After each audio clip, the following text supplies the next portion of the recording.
Welcome to Long Live Childhood, a pediatric health and wellness podcast presented by Children's Health of Orange County.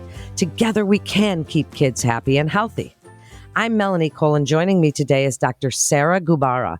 She's a pediatric psychology postdoctoral fellow with Children's Health of Orange County, and she's here to tell us about supporting academic wellness through mental wellness for our children.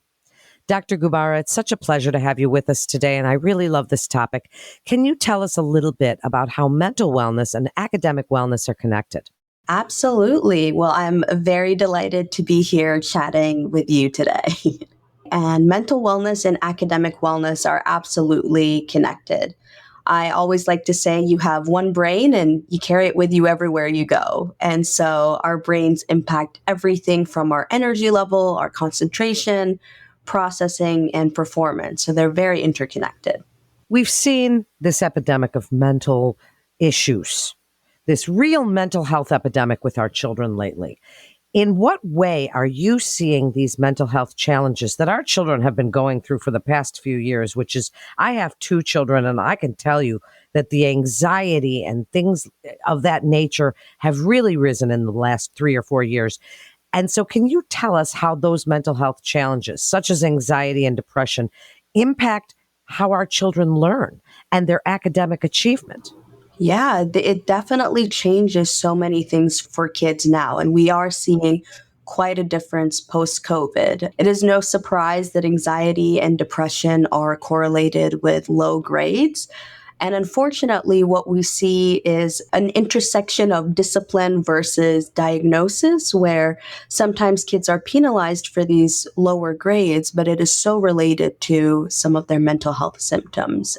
And so one of the biggest ways that this challenge exists is because our brains have a limited number of cognitive resources. And so those resources are distributed to manage regulation. If you're experiencing any impairment or anxiety or depression, and they have to balance that between all the resources you need for learning and encoding new material and memories. Well, I've seen it. I saw when my kids were having these anxiety and depression disorders that their grades were suffering.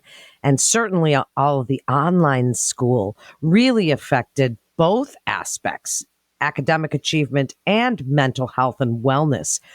What are some coping strategies and tools that teachers and parents, Dr. Gubara, can share with their children and their students to optimize learning? Give us some really good tips here.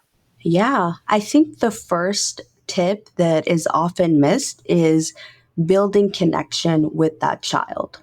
I think too often we take this one size fits all approach, but we really have to identify the gaps with that individual child. And what ends up happening is we actually foster a sense of ownership with that child to take on more of those strategies that make sense for them. The second thing that is really helpful is scaffolding some of those strategies that teachers are already using in the classroom at home. This allows for more sustainable coping skills, and we want to make sure that it works in a way that's aligned with both schools and then personal values at home. If it's cultural or academic beliefs or aspirations, it's really important that we encourage care and repair as a community. What does care and repair mean? So one of the things that we want to take a look at is values of success and academic achievement. Because when we talk about academic wellness, what does that really mean? To you and me, it might mean 2 very different things, right? I'm a self-professed nerd who loves reading and prioritized academic achievement. But for another one of my siblings who is more interested in the arts, that looks very different. And there's room for both, and we want to encourage that. But globally, we want to focus on balancing, taking care of our mental health, addressing vulnerabilities in a way that allows us to succeed in whatever endeavor or achievement we're approaching. Dr. Gubara, our children, some of them are doing classes online. My college daughter has some classes in person and some online. Because the AAP has changed the definition of screen time, right? I mean, it's totally different now than it used to be. But social media has really interjected itself not only into our children's education, but into so much of their lives. Where do you see social media either helping or harming their academic achievement as it sort of invades their mental health space? So, as a former life, my first job out of college was as a social media manager. So, I love social media.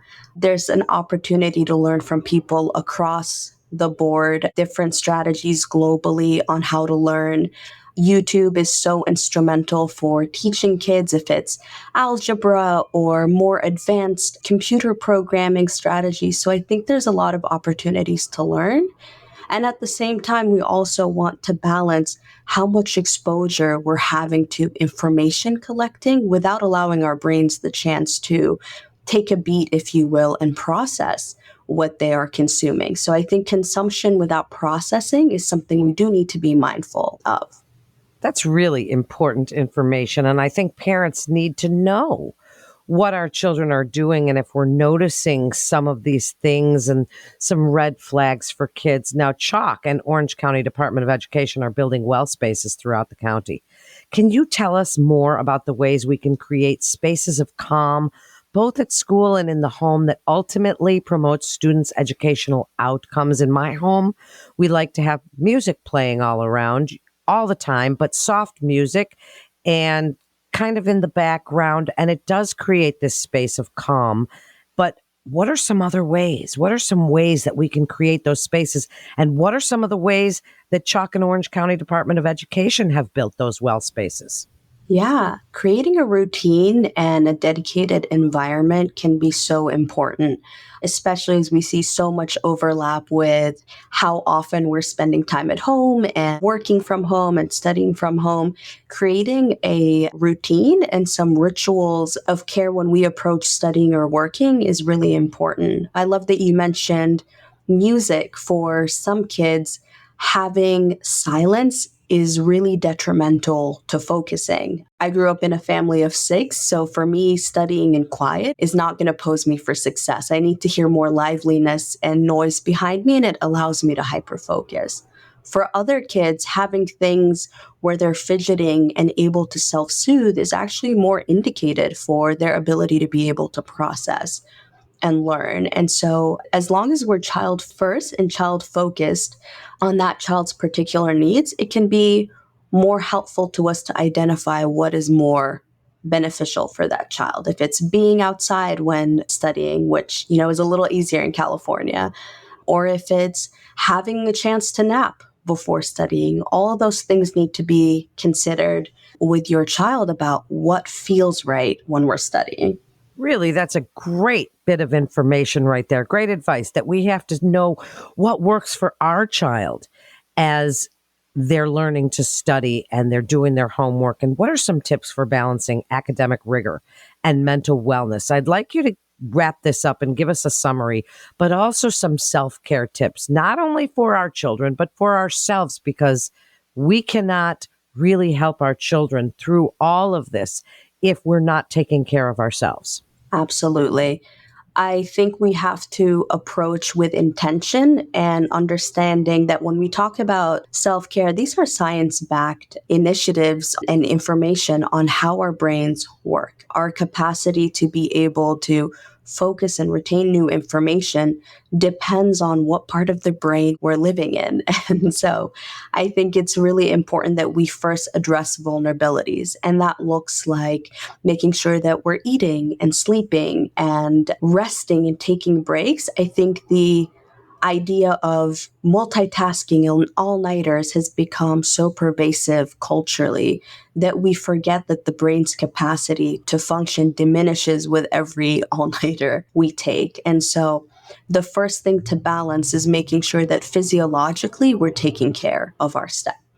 The brain is an organ and we need to treat it like we do all our other organs, which is taking care of its vulnerabilities first. And secondly, creating a routine and an accountability partner. So for kids, it's easy to have that as a parent, but creating someone who says, hey, did you get a chance to take a break today or did you take a walk? And then get back to studying or reading or working. That's really important what you just said. As an exercise physiologist, I'm all about the taking a walk to get your brain back to that center spot where you can really focus. You've given us so much to think about, Dr. Gubara. Thank you so much for joining us today. For more mental health tips and information, please visit chalk.org/mental health. Thank you so much for listening to Long Live Childhood, a pediatric health and wellness podcast presented by Children's Health of Orange County. Together, we are keeping kids happy and healthy. Please, parents, remember to share on your social channels as we're all learning from the experts at Chalk together. I'm Melanie Cole. Thanks so much for joining us today.